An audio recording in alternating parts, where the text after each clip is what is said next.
Hello everybody, good morning and welcome to the United Stand. This is your latest Manchester United news and transfer news, and again, lots to get into as Ralf Rangnick allegedly slams Manchester United brats as selfish, egotistical and deliberately turning against him and this club in his quest to get some sort of credibility out of this season, which has been massively undermined by players who literally have decided they do not want to try in a Manchester United shirt. Some damning things coming out from the Sunday papers this morning, as well as some big transfer updates around Rudiger, Declan Rice and even Frenkie de Jong. So lots to talk about this morning. I'll go through some of the quotes from this article that has come out. And look, the interesting thing is, it's I think it's Steve Bates who's been on like Sunday Supplement in the past that used to be on Sky. I think he's the chief writer of the Sunday People. So look, I'm not saying what he's saying is accurate, but what I would say is, in light of what we were talking about last night and what has been said by other outlets,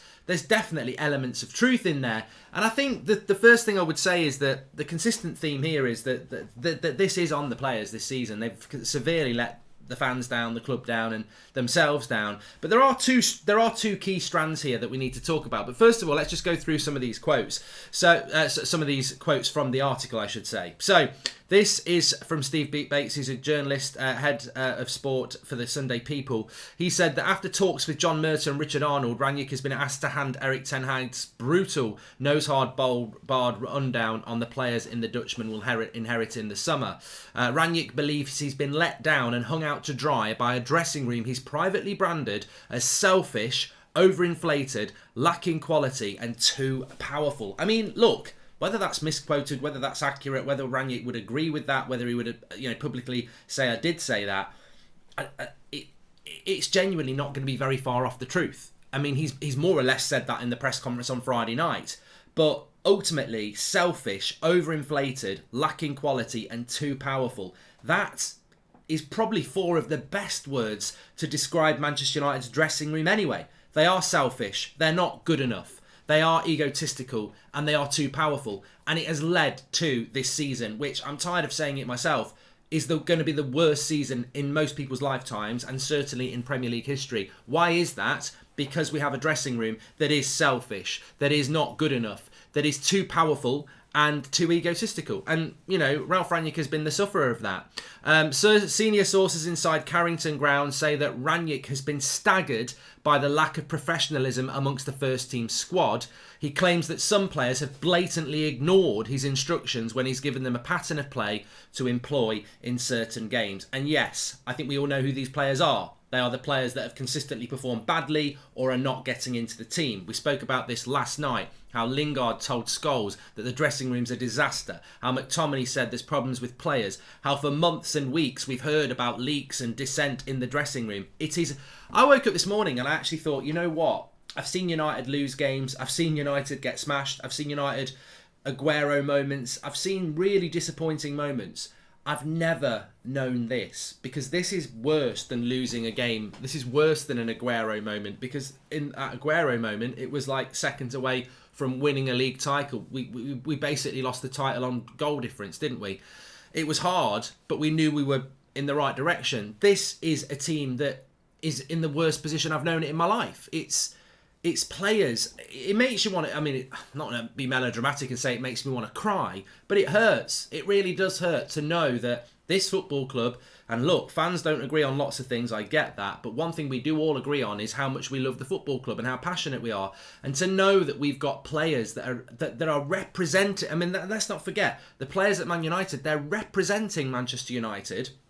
And to know that they are representing Manchester United and not trying, up their own arse. And look, it's not just Man United's problem, but when I think of Manchester United and know of Manchester United, I just think the club has created it. I know the players are completely at fault, but the club have created these monsters, and they are monsters. As footballers, not as human beings, but as footballers, we've created our own monsters. It's like, creating Frankenstein, because what we've done is we've brought these players into our club, or we've promoted these players from the youth or whatever, because there's nobody's without blame. And we've basically said we're going to we want you to be massive on social media. We want you on this photo, we want that photo. And it's like all the fame and glory comes without achieving on the pitch. And then they surround themselves with people who do things for them, like their agents, their admins, their brand guy or woman or whatever. And they just become these, I said it a few months ago, they become these islands of selfishness. Where, why is he getting that brand deal? Why has he got more followers than me? Why is he getting more publicity from me? And that basically is the United dressing room. If you think about it, I can think of a player 4 years ago that was, you know, clothing range, everything was like the dog's bollocks, and now they're not getting game time. And it's like, it's just normal human behaviour when things are going really well for you and then they're not going well for you and it's going well for somebody else. We've created the division. I actually blame the players this season. I think they've dropped the ball massively, but the club has created this environment.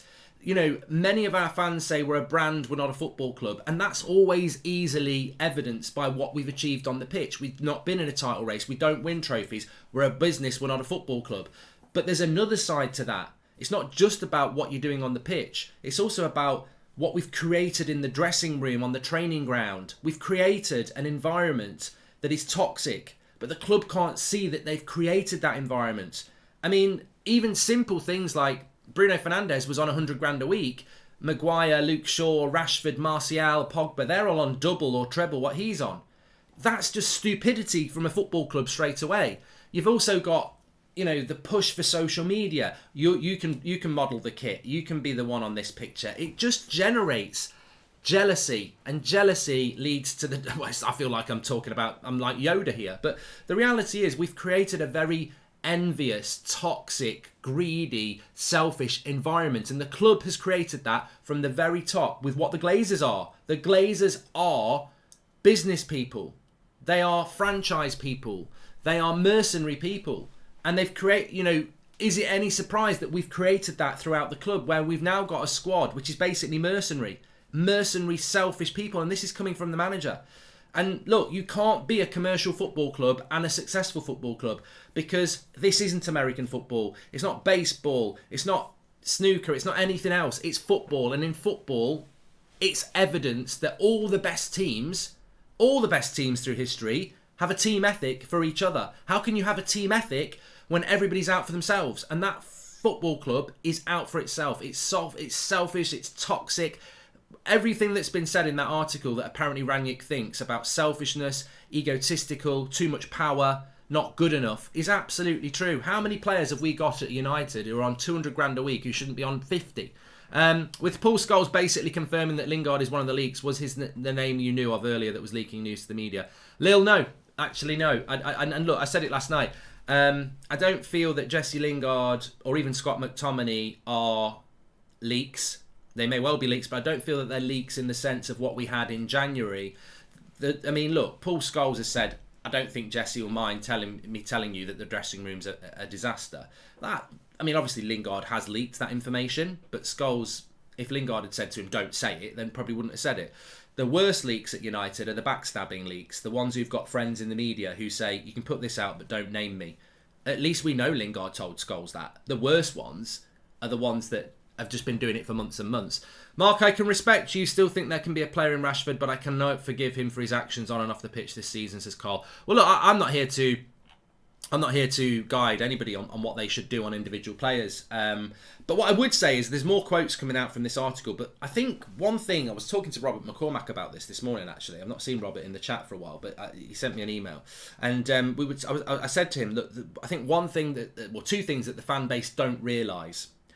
What they don't realise is that when they see the leaks and when they see the negativity, it's all about who the leak is in the dressing room, who's the toxic element in the dressing room, and people want it to be this player, it wants it to be that player. What I can tell you with pretty good conviction, i.e. I would imagine this is very much true because of where I've heard it from, is that there are comfortably two aspects to the Man United dressing room, and both are toxic. But it's not one thing. Hi, Mark. The attitude of the club is reflected in the players. Exactly, Steve Jobs. The club prioritised commercialisation over football, and the players are more brand-focused as a result. We're going to get into some of the transfer news. Don't worry about that. But look, as I said, so there's two aspects to what's going on in the dressing room. You've got the players that are behind Rangnick, but aren't performing well. and then you've got the players that are not behind Rangnick and are not performing well. Okay, so that's two elements. But the third element is there are players, like, people might not like this, but Bruno Fernandes and Harry Maguire are two players that are playing for Rangnick. They're not downing tools for Rangnick. They're not causing problems for Rangnick. I've been told that, but you can see that because they're playing a lot. They get picked a lot. Some people think they shouldn't get picked so much, but Maguire and Bruno are behind Rangnick. They are backing Rangnick, right? On the other hand, they may not be getting on with everybody in the dressing room. You've then got players that aren't backing Rangnick, and I'm not going to start naming those names because I think you know who they are. They're players that are playing badly and are not being picked, and they also aren't getting on with people in the dressing room. So there's two aspects here. There's players that are behind Rangnick but aren't getting on with people in the dressing room, and then there's people who aren't behind Rangnick as well and aren't getting on with people in the dressing room. So there's two factions really. Some are behind Rangnick, some aren't, and that's an issue in itself. And then everybody's not getting on. Whether you can be pro Rangnick and not get on with people in the dressing room. You can be against Rangnick and not get on with people in the dressing room. So it's like a double whammy that's going on. And I don't think people realise that. I think people think, oh, you know, it's like saying, well, Maguire, he's the problem in the dressing room. But actually, he might not get on with people in the dressing room. I'm pretty sure there has been issues there, but he's certainly behind Rangnick. Whereas there's other players that probably get on with people in the dressing room but aren't behind Rangnick. And then there's other people who aren't behind Rangnick and don't get on with people in the dressing room. And ultimately, let's use Ronaldo as an example. He might not be getting on with people in the dressing room, might not be totally sure on Rangnick, but he's delivering on the pitch, and therefore he's not a problem to anybody. Same with De Gea, same with Sancho. So there's almost, I'd say there's levels of problems. You can almost have a league table, and this is what Rangnick will be saying to Erik ten Hag. There's almost a league table of the problems in that dressing room. Most of them are problems. Even the person that's not getting on with anybody and likes Rangnick may not be performing well on the pitch. So everybody's a problem, and he's got to rank that down. At the bottom of the table, you've got the person who isn't behind Rangnick and is causing an issue, doesn't get on with anyone within the dressing room, and isn't performing well. And then you move up the league table to gets on with Rangnick but not performing well, doesn't get on with people in the dressing room. You move up the table to doesn't really want Rangnick here, doesn't really get on with people in the dressing room, but is performing on the pitch. And that's the enormity of the problem. There's so many issues, and I think what's happened is that fans just want to make it very easy because that's just natural, isn't it? He's clearly the problem. He's leaking the information. He's playing crap on the pitch, and he doesn't like Rangnick. But that's not the case. Rangnick's picking the players that he feels he can trust. Doesn't mean they're getting on with anyone in the dressing room, and doesn't mean they're performing well, but he's having to pick players that he feels he trusts. The thing is, we know the selfish players are, for example, Fred actually said, I'm not the best, however I always give my all for the team, says Daniel Kurt. Well, as I said last night, categorically, McTominay and Fred are not the issues. They may not be getting on with people in the dressing room, but they're certainly giving everything for Rangnick. But nobody really comes out of this in a positive way. I'm going to talk about Frenkie de Jong in a minute. But, you know, I'll go back. Rangnick believes he's been let down and hung out to dry by a dressing room he's privately branded as selfish, overinflated, lacking quality and too powerful. Senior sources have said that Rangnick has been staggered by the lack of professionalism amongst the first team squad, and claims that some players have blatantly ignored his instructions when he's given them a path of play. Now, whether those statements are true or not in relation to that article, I can absolutely sit here, as many of you can say, and say 100% there's certain players that are not following his instructions. I've seen people start games and play for an hour and be subbed off, and you go, what were they actually doing? I've seen people come on for the last 15 minutes and clearly kill the game. Like, no, even yesterday that happened. Like, the game just died in the last 15 minutes. So there are certain players that he's trusted to come on, or he's used them and they're just not trying. But back on the league table again, what about the players he won't even give game time to? What about them? So how bad with you've got players who aren't really happy but are performing. You've got players that aren't very happy but aren't performing. You've got players that aren't happy and when he gives them a chance don't even try. And then you've got players who aren't happy, he daren't even give them a chance, and they're not even getting game time. The levels of toxicity in that football club actually are staggering. Bruno's best performance were without crowd, thinks, as Abe. A big piece on Sky this morning highlighting the massive issues. Let's hope this will be the turning point the board and owners need. Big love, Standers, says Iron Ghost. And the locker room is ruined by the lack of leadership, and the captain is supposed to maintain order and discipline. But with Maguire, poor form, lack of leadership, how is he supposed to enforce that, says Ken. And hi Mark, how's the family? Hope they are all well. And what 5 players would you sell and 5 players would you buy, says Alex. Well, I'll come back to that at the end. On the Maguire piece, there's 2 things I would say. First of all, the club should have took the captaincy off him, and you're right. Take the captaincy off him and let him focus on his own game. Because in defence of him, and we've said this for a while, if you're playing badly, but you're then focused on the team because you're the captain, how can you ever sort your own game out? So I think the club failed him. He will have said, don't take the captaincy off me, I want to keep it. But that's leadership. Solskjaer should have took it off him at the start of the season. I said it in the summer, I would have took the captaincy off Maguire because I think he needs to focus on his own game. So I think the club have let Maguire down there as well. And secondly, I suppose another important thing is, who's going to captain that team? I actually don't think, even if you gave it to Ronaldo, that team's not going to respond. You cannot have a dressing room that is that splintered and have a captain that's going to get hold of the dressing room. Ronaldo tried it in January and certain cliques didn't want it to happen. So therefore it's always been divided. They won't even play for the manager.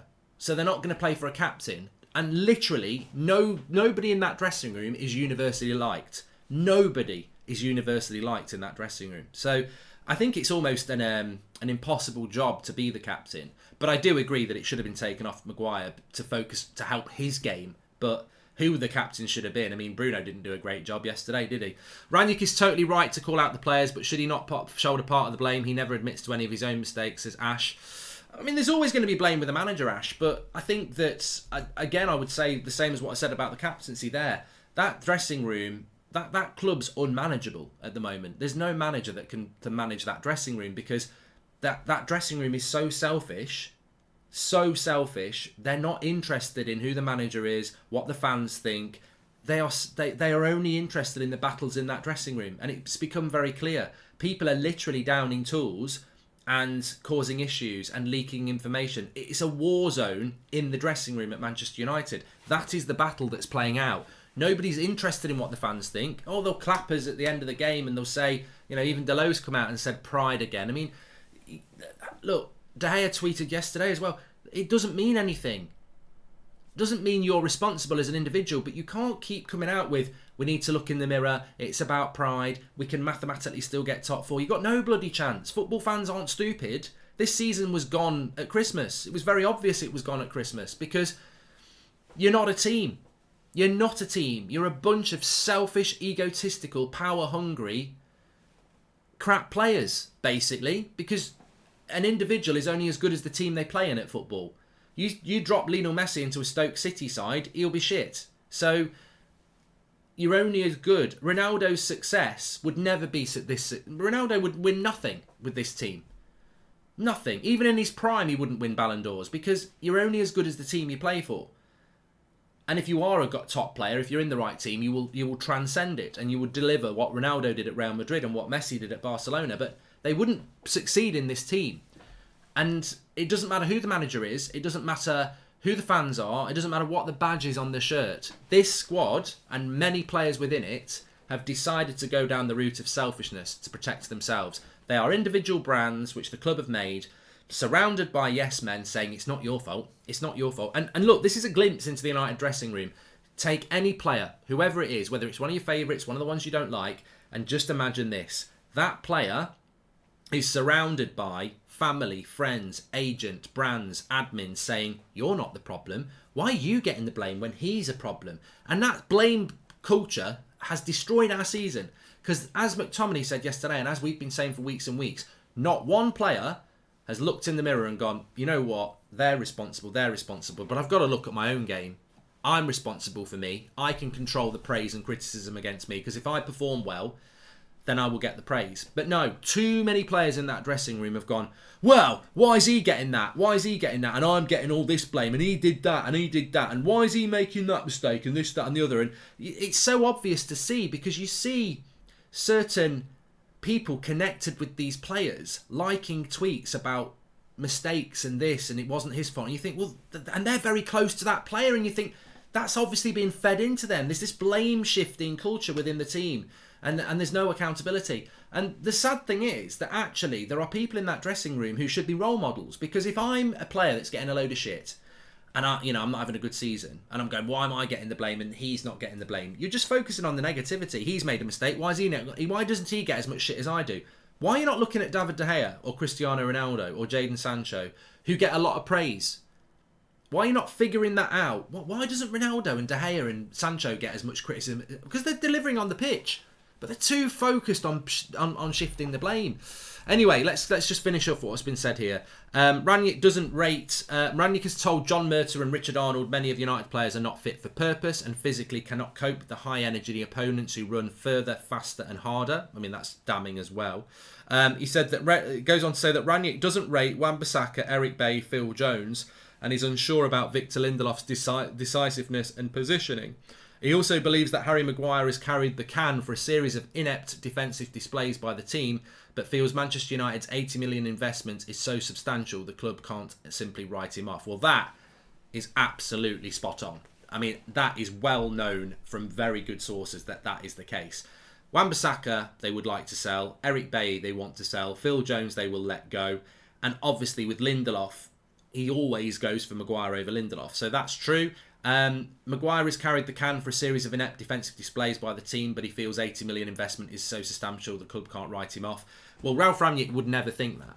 Ralf Rangnick would never go to the board and say, I think Maguire's had a bad season, but because we spent £80 million on him, we can't let him go. Why would Ralf Rangnick say that? He's not a fucking bank accountant. He's not a bank manager. That's the club, that is. The club cannot let Maguire go because of how much they've spent on him and nobody will buy him. But in fairness, I think Rangnick has always been very loyal to Maguire, and he will be here next season. In midfield, Rangnick has been shocked that Man United don't have the energy and physicality needed in the modern game, and he believes it's in an area that needs urgent attention with at least 2 hard-running, high-energy recruits needed, plus a playmaker. That's 3 players then. He's not wrong, is he? Rangnick has told John Murtough that signing players like Edison Cavani at the end of their careers is short-sighted and a sticking plaster strategy that has no future. Absolutely spot on. So yeah, look, I think one of the things that people have enjoyed about Ralf Rangnick is his ability to hit the nail on the head. He's not had the ability to get performances on the pitch very often because the players are so toxic, but he absolutely can see the problems, and the Cavani thing is absolutely spot on. Why we did that deal, when you look at his injury record, I'll never know. 200 grand a week down the drain every bloody week. It's been a joke. The midfield is a joke. This season could so easily have been avoided if we'd bought a midfielder last summer instead of Ronaldo and Sancho and Varane. And many of us said it, and they didn't do it. And this whole season could have been avoided if we'd just gone and got a decent midfielder. It's like that. It's like I always think about, like, the Harry Potter films. How many films is there? 7. I always think that they could have easily cut them films down to 3 if somebody just reported Voldemort for the police for his obsession with a teenage boy. Like, that could have been resolved a lot quicker.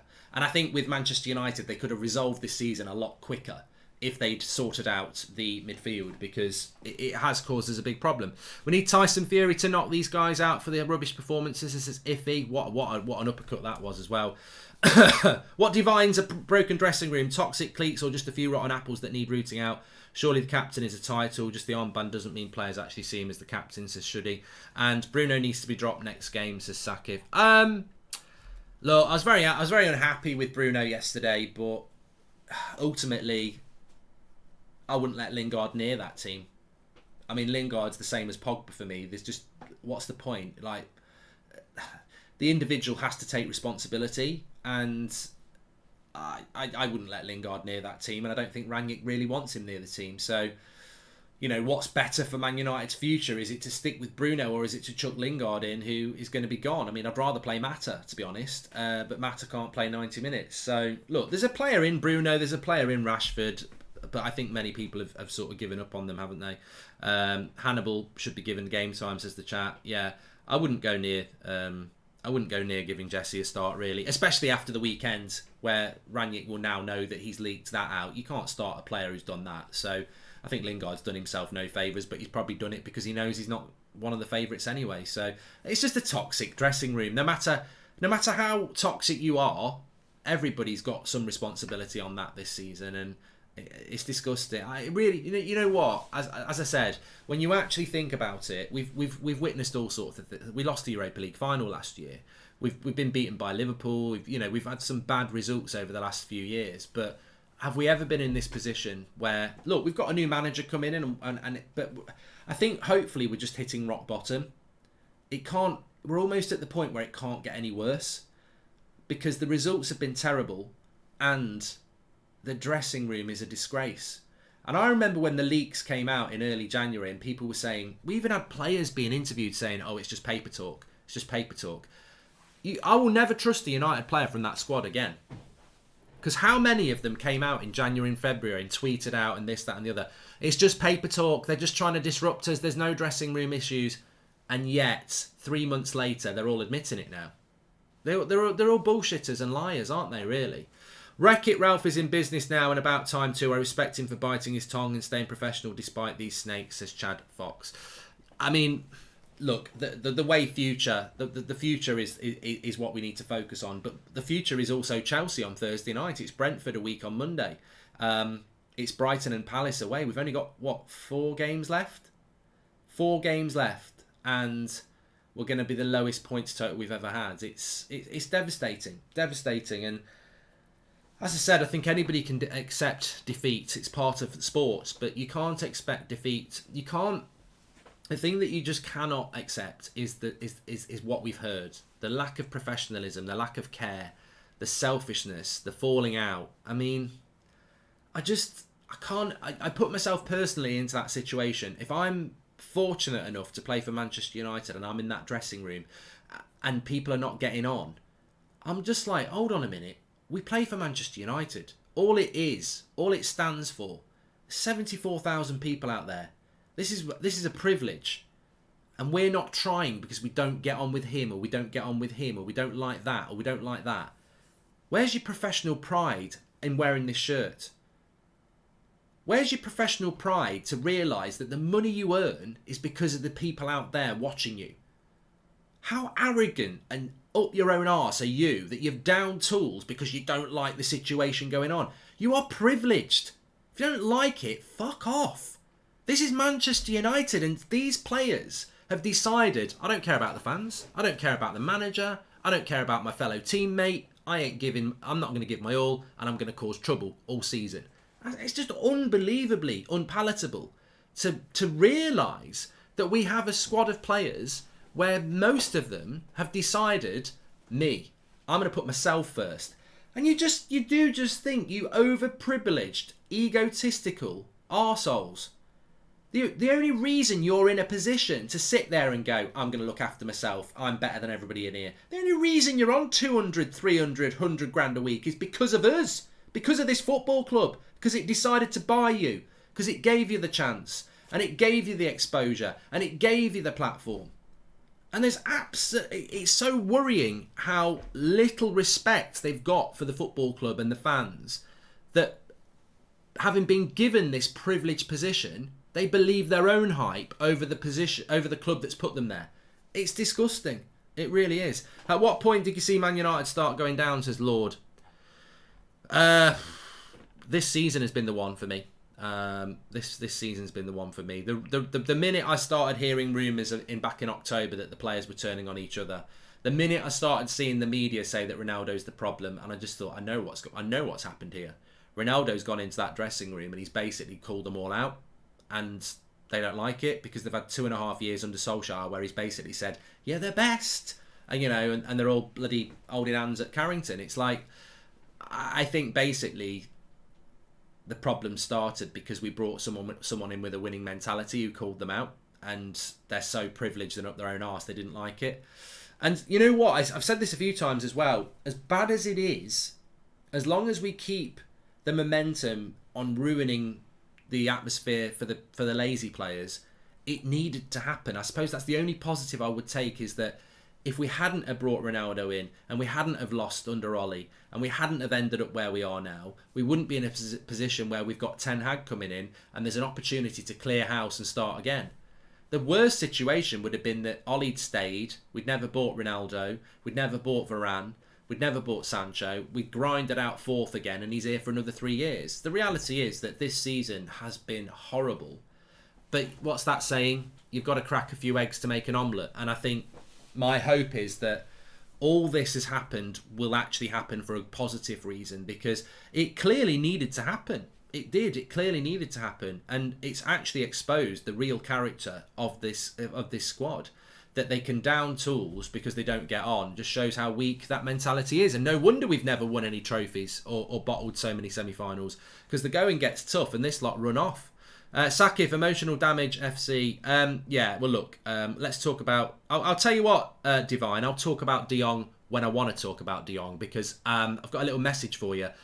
I actually care about this football club like most people do, and wandering off on a transfer that ain't fucking gonna happen is not really the priority of fans who are absolutely devastated by what's happening to the football club. So if you want to read about transfers, whack it into a fucking web search. But actually, I will get emotional about this, because the state of this football club is more important than some stupid story about De Jong potentially coming to United in the summer. Like, I think that's the problem with modern football as well. Everybody's always after the new shiny toy. We'll buy 3 players in the summer and people will start talking about league titles. It's a bloody grow up and realise that the depth of problem at this football club. 3 players, 4 players, 5 players and a new manager. We ain't winning the league title. I'm all for positivity, but you've got to open your eyes up to what's going on. You've got people at this football club who will be here next season who have literally down tools in their own selfish attitude. They're going to be here next year. They're going to be dangerous people next year who, if it doesn't go their way... We've basically got players in this club who are absolutely fine if they're starting every week. But the minute they're not starting, even if they're coming on for the last 20 minutes, even if they're being given an hour and then they're being taken off, if they're not starting every week, they are toxic. Absolutely toxic. And the big question's going to be whether this football club listens to Ralf Rangnick and what he's about to tell Erik ten Hag, or whether they go, can't really get rid of him. Can't really get rid of it. We'll give him a new contract. And that, over to the club now.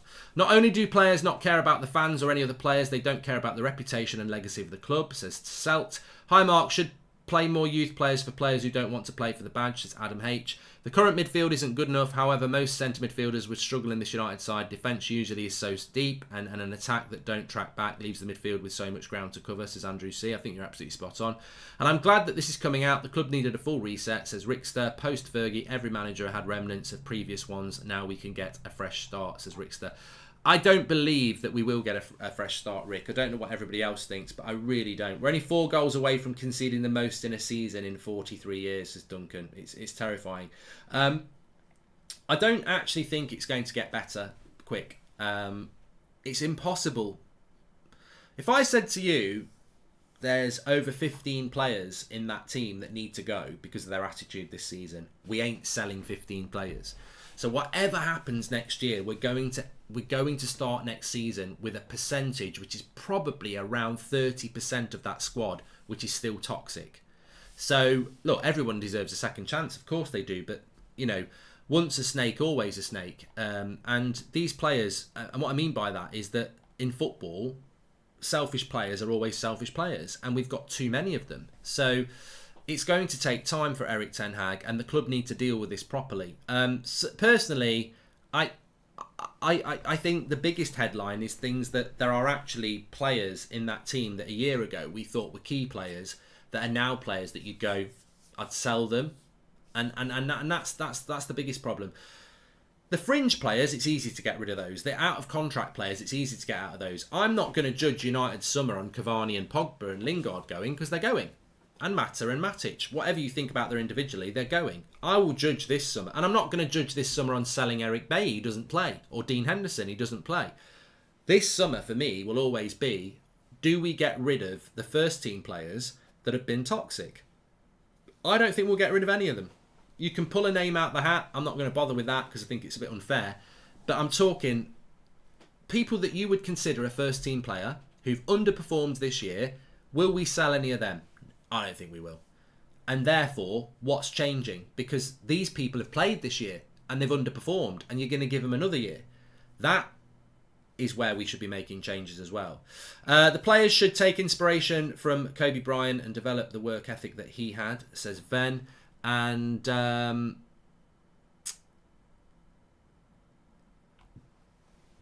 we'll just have to see what happens next. Let's move on to the transfer news anyway, because I know some people are losing their shit about it in the chat. So, I mean, look, it wanders from not so good... Well, it wanders from a horrific situation at United to a couple of transfer snubs and then maybe a positive story. So, Rudiger, coming from Christian Falk, and also I think Romano had something to say about it as well. Rudiger to Manchester United is not close, despite what this agent or somebody who was close to Rudiger may have hinted at on Friday. Rudiger to United is not close. Christian Falk has even said that Man United have expressed an interest, but out of respect for Chelsea, Rudiger would not be going there. Real Madrid looks like the most likely destination. So forget about Rudiger, which probably takes us back towards Timber. Get rid of Rashford, Lingard, all those social media TikTok players, says Sakiv. And then in relation to Declan Rice, now take into account that Declan Rice is playing against Chelsea today for West Ham, so a story about Declan Rice and a quote from Tuchel is probably to be expected. There has been a quote from Tuchel saying what a great player Declan Rice is, and there's also been reports that Chelsea are very interested in signing Declan Rice, and in addition to that, that Man City have entered the race as well. Now, I'd always been told that it's a three-horse race for Declan Rice, that it's Chelsea, Man United and Man City. Chelsea will win that race if it's between Man United and Chelsea. If Man City come into the race, I still think Chelsea will win the race, but we're out that race. If Man City and Chelsea are properly in the race, we can't win it. For many reasons, but the main reason being that Chelsea and Man City is a better development portal for Declan Rice. So I've always said Man United really do want Declan Rice, but what the players have done this season have destroyed that. We haven't got Champions League football. We are a mess. So if you're looking for anybody to blame for why we can't get a Declan Rice or a Tchouaméni, just look at the squad. I mean, in many ways, they're feathering their own bed, aren't they? They've made us so shit that we can't buy good players. So, but no, we will be bringing players in, of course. I mean, there still are other. I still think. I mean, Calvin Phillips is looking like the option now, isn't it? Which is a drop off from Rice or Tchouaméni, but we might have to shop at that level. Is Ronaldo not the problem creating divides, says Dean? Dean, I think you're a bit of a troll, and I think you're going to get a lot of shit for that now. But as I said last night, Dean, you come across as a little bit thick, because how can the person who's performed on the pitch be the problem in the dressing room? It's not logical. I said this last night. If David De Gea is going into that dressing room having a go at everyone saying you're not good enough, and the players don't like David De Gea, this is hypothetical by the way, how is he the problem? Well, he's the one telling them they're not good enough, but they're not good enough, and he's performing on the pitch. Don't fall into the trap of what the media and certain players fed to the media about Ronaldo. They don't like Ronaldo coming into the dressing room, some of them, because he's the biggest player in the dressing room. He's the focal point of the team. Last season, certain players were the focal point of the team, even though they were shit. They were the focal point of the team. Ronaldo came in, and he is the focal point of the team because he's one of the best players the world's ever had. How can he be the problem when he's performing on the pitch? I don't care what a United player says in the dressing room. I don't care if they're a complete arsehole in the dressing room. There's plenty of players that have been greats who were arseholes in the dressing room, but they deliver on the pitch. So he can't be the problem. It's as simple as that. In relation to Rice, then, I think it's going to be very difficult. But there is a story coming out this morning about De Jong. Now, some people want to get very excited about this. I wouldn't say it's a spin article because it's actually coming from the Netherlands, but I think it's a load of bollocks. I've got to say I'm not excited by this story at all. So there's a story from somebody who's quite credible in the Netherlands. I think MUFC MPB tweeted it, that Manchester United and Erik ten Hag would love to take De Jong to Manchester United, but Xavi and De Jong are very happy in Barcelona, but obviously they have got some financial issues, so if United offered €70 million, they would consider it. I mean, it's just all types of wrong. He's better off at Barcelona, he wants to be at Barcelona, but we're going to offer money to make him come. It's Di Maria all over again. Like, you can't just go and get a player that doesn't want to come just because you're going to spend a lot of money on them. It goes completely against what we're meant to be trying to do. De Jong's fantastic, and he played very well under under Ten Hag. But you know, it's desperate. It's pure desperation, and this is exactly what Rangnick is saying is the problem at this football club. You need to bring in players that are young, hungry, energetic players who are looking to take a step up and are hungry for success at Manchester United. That's what we need to do. We need to get the next De Jong. We don't need to go and get De Jong out of Barcelona when he doesn't want to go and Barcelona are just selling him to raise a bit of money. Don't know if I'm slow on this, but Gary Neville liked to tweet on how Ollie's the only post-Sir Alex Ferguson manager consecutive to top 4 finishes, still looking out for his mate, I see, says Miyad. Now, I've got no interest in this. I saw a tweet yesterday where somebody said, we need to apologise to Phelan, Carrick, Solskjaer and McKenna. If you want to apologise to the cause of the problem, that's absolutely up to you. That might be a divisive statement, but I'm sorry, we've just spent half an hour talking about a selfish, egotistical, not good enough squad, and the players are responsible. But who constructed this? Who constructed this squad of selfish, up their own arse, egotistical, not good enough players? Who bought them? Who developed them? And I say developed in a very loose sense. Who gave them this power? Who gave them this situation where they're so up their own arse and think they're so good? I think we know where this has all been born out of, and it's certainly not the last 3 months under Rangnick. It's the last 3 years under Solskjaer. So if you want to feel sorry for Solskjaer or anything like that, you know what Gary Neville can like about consecutive top 4 finishes. How many trophies did we win, Gary? How close were we actually to winning the title? How close were we actually to winning a trophy? Nowhere near. Because even in the final of the Europa League, we were shit. Semi-finals, we got found out. This squad of players and the previous 3 years is why we are where we are. We were in a better position when Mourinho got sacked than we've been in any position over the last 3 years. So, in my opinion, should players such as James Garner and Charlie McNeil be integrated into the squad rather than spend so much on De Jong, says Adam H. Mate, you can't build a future on the youth. You can't build a future on the youth. And people will quote me and go, well, Alan Hansen said you can't win anything with kids. He was sort of right. Because that team didn't win the double in 96 because of Beckham, Scholes, Neville, Butt and Giggs. It won the double because of Cantona, Schmeichel, Keane, Irwin and the experienced players that provided a platform for these young players to play without fear. You can't chuck Charlie McNeil and James Garner into that team when it's got no leaders and it's toxic. They'll just get buried. We need to bring in players to play with them, and young players are only ever going to flourish if they're in an environment where the pressure's not on them. Welcome to the Members Club, Ispani. Thank you very much for anyone who joins the Members Club, by the way. Remember, we've got exclusive content for you as well as the badges. You can do that by clicking the top. That reminds me, actually, I did show you about it yesterday. We released it yesterday. I think we showed it on the watch along. It's on the screen now, hopefully. Yeah, there it is. We've got a brand new design in our merch store. All you got to do is go to United Stand Shopify, type in Shopify United Stand. I'll drop a link in the video description for you. Got a brand new design there for you, breaking bad habits, as well as the normal dance top and everything like that. So that only was released yesterday. If you're interested in getting one, we do ship worldwide, and just go to United Stand Shopify for that. Okay, well look, I could talk, and I'll be honest, I do feel rather depressed about the situation at United, but you must always search for a positive, and I suppose the positive is this. We can't go any lower. They've been absolutely exposed. The scary thing would be if this had all been kept quiet. Solskjaer did it. Solskjaer was great at keeping things quiet. Rangnick's allowed it out. Certain players have leaked it out. We know that dressing room's toxic. Just look at the league table. Look at the league table. I'm appalled by it. But you know what? If there is any positive, as I said, I watched the highlights again of that game this morning, and Bruno should have scored at 1-0.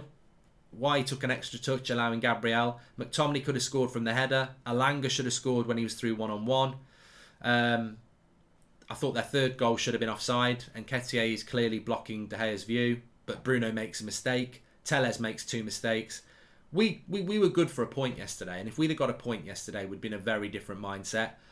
I think Rangnick needs to try and get as many of those players out on Thursday and the following Monday as possible. I wouldn't be making wholesale changes. Obviously, Tellez at left back. Hey, Mark, says Riddle. Hi, mate. And there was some positives yesterday, but it's where we go from here. How do you think the players will react to Ralf being so public about them and the issues, says John Stewart?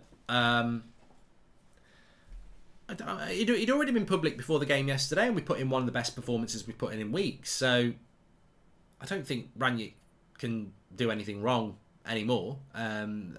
He's clearly tried backing them publicly. He's clearly tried lots of things, and these players just won't react to it. So, as I said, I would stick with the team that played yesterday. I'd start. I really would. The problem is he needs people like Fred back. He needs people like Cavani back. He needs. I wish we could get Donny van der Beek back, because I just think we need more on the bench, because the players he's having to bring. I mean, look at Rashford and Lingard yesterday. They came on and they may as well not bothered. And I'm not blaming Rashford and Lingard, but I'm just saying, like, there's clearly just so many players that have checked out that he just cannot trust. And for 75 minutes yesterday, up until Bruno makes that mistake, you really feel we're going to get something out of the game. But as soon as he makes substitutions, the game just dies. So the trouble Rangnick's got is there's so many players that aren't playing for him. He can barely get a team out, which is why the return of McTominay and the return of Fred, as much as I've criticised them, at least they're going to put a shift in, which should come across as a minimum. But so many of them aren't doing it that you need some players who are. Mark, why do you think the content of this article is out? Is Rangnick himself a leak, says Mimi? No, I don't think so. I don't think Rangnick's a leak at all. I think that some of that article won't actually be true, but a lot of it is. It's painfully obvious now those 2 top 4 finishes was mainly due to his adapting better than other teams to playing behind closed doors, says Glenn Chaplin. You're absolutely spot on. I mean, I look at last season. We finished second under Solskjaer. Liverpool had the biggest injury crisis they've had in a decade. Chelsea sacked their manager at Christmas. So that's 2 teams that were out of the equation straight away. Who else was going to finish second? Arsenal or Spurs? We finished second last year because we were the second best team in the league. But it was behind closed doors. And what did we do? We basically parked the bus and hit teams. We played with a back 6 and hit teams on the break. He was going to lose his job after Istanbul. He was going to lose his job. He went to Everton and parked the bus for the rest of the season. And we never smashed anybody, really, apart from that Southampton game. Most games we were winning 1-0, 2-0, 2-1. He did a good job. We got second place, but it was a weird season. And that's why I was so adamant that City shouldn't win the title that year, the treble, because there was no fans in the ground. It was just a weird season. And nobody was there to compete with Man City last year. This season, it's been more competitive. The crowds are back. Where are we? Liverpool are back. Chelsea haven't been that good, but they're still clearly ahead of us. Even Arsenal and Spurs are better than us. So it was a weird season last year. Anyway, look, we're back at 8 o'clock tonight. We've got Ricky on the show. We've got the fan forum. I'm on it as well at 8 o'clock. It'll be very interesting. We'll be talking about Bruno from the off, because Ricky, I'm sure, will be telling everybody he's right. As he's got every right to do. So 8 o'clock tonight for that. It's going to be a big show. I'm doing Formula 1. If you're interested in that, I did the boxing last night. Uppercut Fury. I'm doing Formula 1 at 2 o'clock, and I'm doing the Merseyside Derby at 4:30. Whilst I'm doing the Formula 1, I'm going to have Chelsea West Ham on as well, which actually is quite big for Thursday. But also, if West Ham and Wolves win today, we could be dropping down to 8th very, very soon. Speak to you all in a bit. That's football for this afternoon. Take care, everyone. I'll speak to you in a bit.